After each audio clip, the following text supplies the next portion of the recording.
محتاجوں سے مہنگا مال خریدنا احسان میں سے ہے اور صدقے سے بہتر ہے۔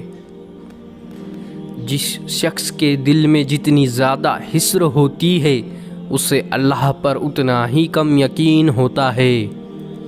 جو شخص خود کو خواہ محتاج بناتا ہے وہ ہمیشہ محتاج ہی رہتا ہے۔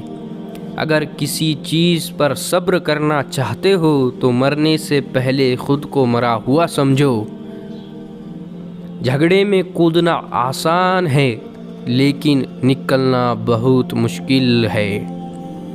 صبر ایک ایسی سواری ہے جو اپنے سوار کو گرنے نہیں دیتی، نہ کسی کے قدموں میں اور نہ کسی کے نظروں میں۔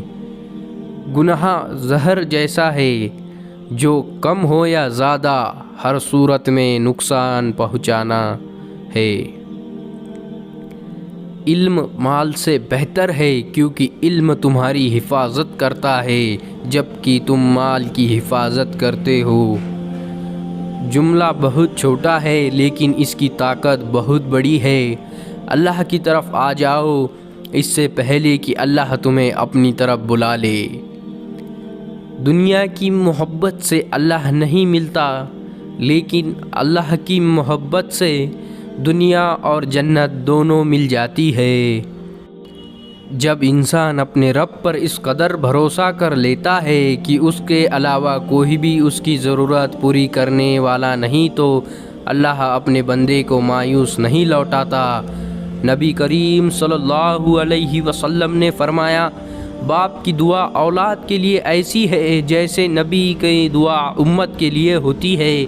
کبھی کبھی انسان اتنا تھک جاتا ہے وہ اپنی باتیں اللہ سے کرنا چاہتا ہے۔